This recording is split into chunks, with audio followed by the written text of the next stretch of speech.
Sono Giulio Beda, ho 69 anni, sono nato in provincia di Padova, ma da piccolino trasferito nell'Alto Vicentino a Schio e poi a Torre Belvicino dove risiedo attualmente. Sono il 988esimo perito minerario diplomatosi presso lo storico Umberto Follador.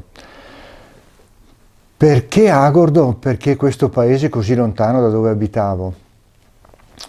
Ricordo, frequentavo la prima istituto tecnico di Schio quando venne a trovarci un professore proprio del Follador a raccontarci di questa scuola, delle opportunità che offriva, della possibilità di viaggiare e vedere paesi lontani.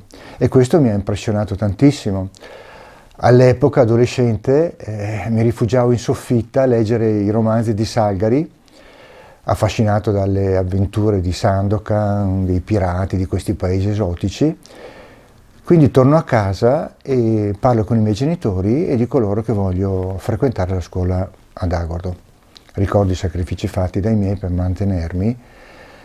Nel 1970 vado ad Agordo, dove trascorrerò 3 anni bellissimi, ho ricordi molto cari e amicizie ancora importanti.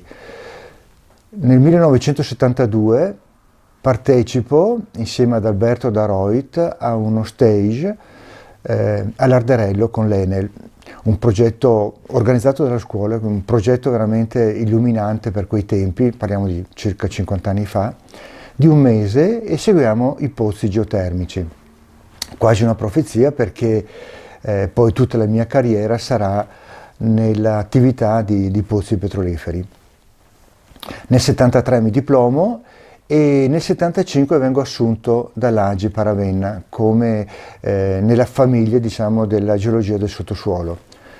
Vengo affiancato da tecnici più esperti, anziani, molti di quali periti minerari proprio di Agordo, e ricordo con particolare affetto e stima tra gli altri Sandro Carlin, Giovanni Soccol, Giancarlo Scanavino e Vittorio Costa. Grandi uomini, grandi periti che mi hanno con tanta pazienza insegnato il mestiere. Dopo questo periodo di apprendistato, chiamiamo così, inizia la mia avventura. Prima missione a Tripoli, in Libia. Ricordo stavo seguendo un pozzo in provincia di Brescia, Chiari 1, quando il direttore della geologia del sottosuolo di San Donato, il dottor Napolitano, mi chiama e mi dice di andare immediatamente a San Donato perché dovevo partire per Tripoli. Probabilmente in quel momento ero uno dei pochi che aveva un visto di entrata per quel paese. Quindi ero in cantiere, avevo solo indumenti di lavoro, raccolgo quel poco di buono che avevo, lo metto in un saccone, in un sacco sportivo, e vado a San Donato. Qui il dottor Napolitano mi dice che dovevo portare una lettera al primo ministro Jalloud, il primo ministro libico Jalloud, tramite chiaramente i canali Agip locali, e un collega doveva partire per Tunisi e portava la stessa lettera dell'allora presidente Sette al presidente tunisino. C'era una mediazione in corso dell'ENI, dell'Agip all'epoca, perché una piattaforma della Saipem stava perforando in acque contestate tra la Libia e la Tunisia, quindi c'era questa mediazione diplomatica dell'ENI e io ero un messaggero, mi sentivo coinvolto in questa intrigo internazionale, in questa missione. Mi ricordo che il dottor Napolitano prima di partire mi disse: signor Beda, se lei perde questa lettera non torni. Parto, primo volo in aereo in assoluto che facevo, la Milano-Roma, non ci sono stati problemi perché ero con questo collega più anziano. Roma-Tripoli, in quegli anni i voli erano stracolmi, strapieni, e quindi Agip, per evitare qualsiasi contrattempo, disguido, mi aveva prenotato un volo in prima classe. Quindi avevo un po' di imbarazzo perché non ero sicuramente vestito da prima classe, e poi ricordo sorrido ancora nel ricordare i visi delle hostess che continuavano ad offrirmi da mangiare e da bere e che io rifiutavo in continuazione perché non sapevo se avevo i soldi a sufficienza per pagare tutto questo, quindi l'imbarazzo totale. Comunque porto a termine la missione, rimango ancora qualche mese a Tripoli, poi vengo trasferito in Congo, a Punta Nera. Come geologo di cantiere sono su Banga Marine 1, un pozzo nell'offshore congolese, e qui devo interpretare il top di una formazione chiamata l'OM, che era composta da sale. Io non sapevo che cos'era il sale, non sapevo come interpretarlo, quindi chiedo aiuto al mio capo, che era un perito minerario anche lui di Agordo, Luciano Moretti, che mi dà quelle 2 informazioni, quei 2 o 3 trucchetti per riuscire a capire quando mi sarei trovato di fronte al sale. Questo arriva all'improvviso, inaspettato, molti centinaia di metri prima delle previsioni, quindi sospendo la perforazione, grande imbarazzo in ufficio perché si doveva fermare le operazioni, era una decisione importante che comportava una sequenza di operazioni anche e lo stand-by della piattaforma, presa da un ragazzino praticamente. Quindi ricordo l'ansia e il timore, e quando finalmente alla ripresa della perforazione arrivano i primi cristalli di sale in superficie, la gioia e la soddisfazione di aver superato questa prima sfida importante per me. Dopo il Congo vado in Nigeria a seguire dei pozzi nel delta del Niger. Quella zona che viene annualmente completamente allagata durante la stagione delle piogge, e quindi contatti tra il pozzo e le varie basi operative avvenivano via fiume o via aerea con gli elicotteri. Ricordo una domenica sera, improvvisamente un attacco di malaria violento, ero ad Umuoru e l'elicottero non può venirmi a prendere perché in quegli anni non avevano la tecnologia per fare voli notturni, e le barche non potevano attraversare il Nilo di notte perché è estremamente pericoloso, il Niger di notte perché è estremamente pericoloso. Quindi passo la notte al campo, assistito da alcuni tecnici della Saipem, che ricordo con affetto, che mi racconteranno poi che ho passato una notte terribile, dolori, perdite di conoscenza, deliri. Comunque supero la notte, dopo qualche mese, 6-7 mesi dopo, ho un nuovo attacco di malaria durante il giorno. Riesco a ritornare a Port Harcourt, dove vengo assistito dal dottore dell'Agip, che mi misura la febbre, ero lucidissimo, cosciente, lucidissimo, avevo 39,6, quindi non so quali sono i limiti umani di fronte alla febbre. Sicuramente la forza e la resilienza della mia gioventù mi ha fatto superare quella notte. Succedesse adesso probabilmente morirei.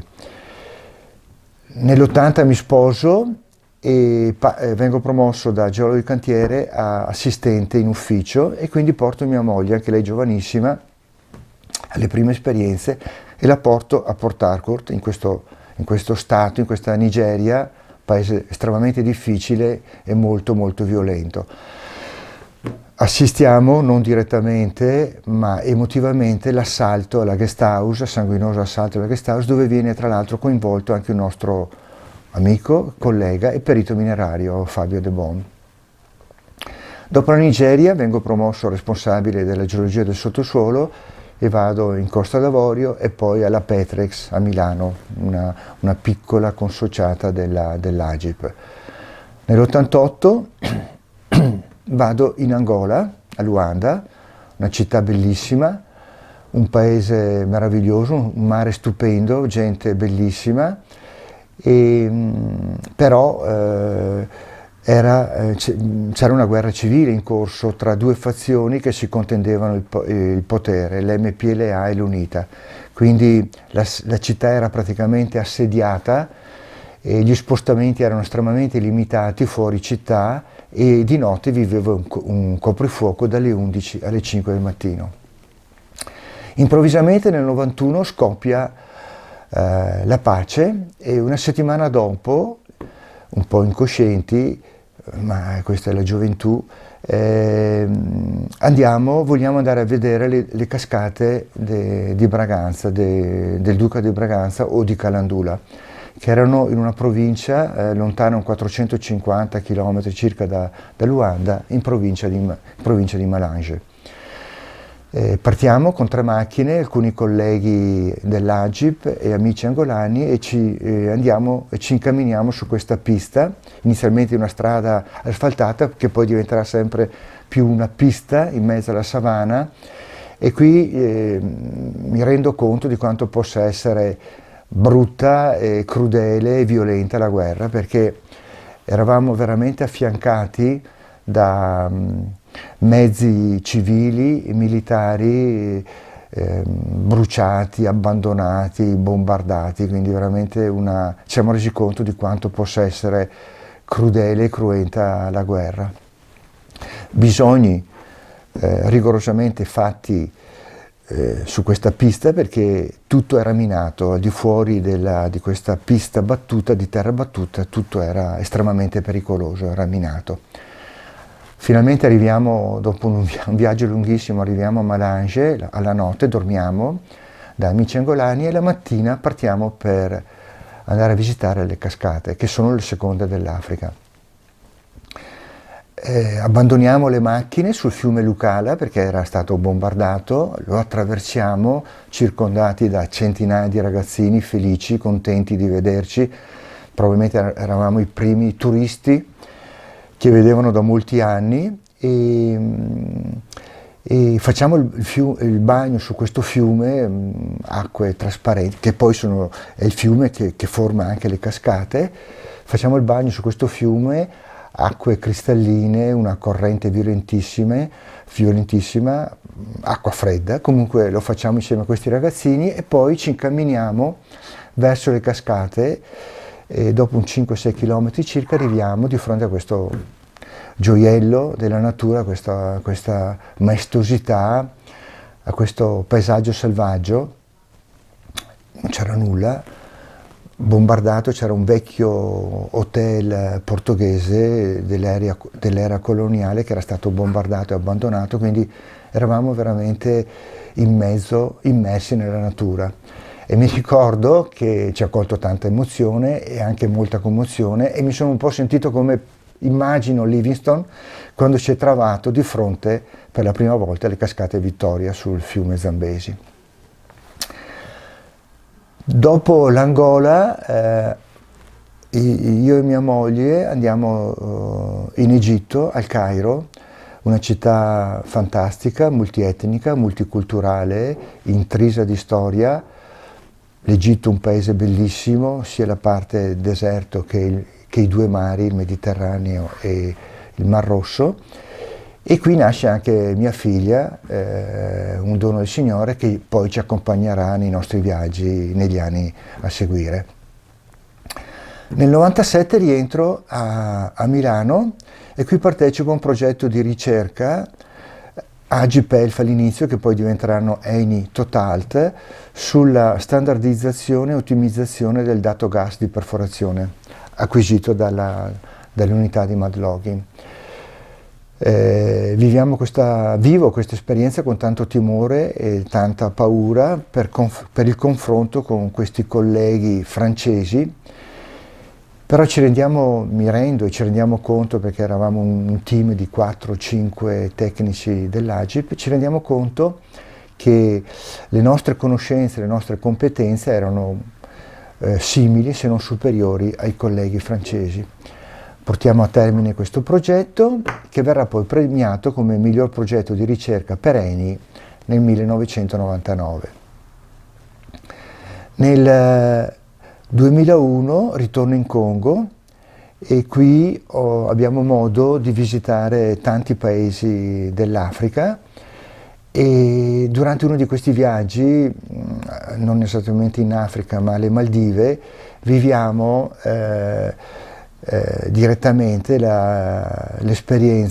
tristissima esperienza del devastante tsunami dell'Oceano Indiano. Dopo il Congo ritorno in Libia, dove avevo iniziato la mia avventura nel 2006, e qui un po' stanco e demotivato si chiude anche questa lunghissima parentesi con Eni. Ho bisogno di nuovi stimoli, vado con Repsol a Madrid, città che non conoscevo, la Spagna anche era uno stato che non conoscevo, ci siamo trovati benissimo, e qui insieme con un petrofisico indiano brevettiamo una metodologia per il calcolo della porosità, saturazione in acqua e quindi di idrocarburi, e la permeabilità partendo dai dati di mud logging.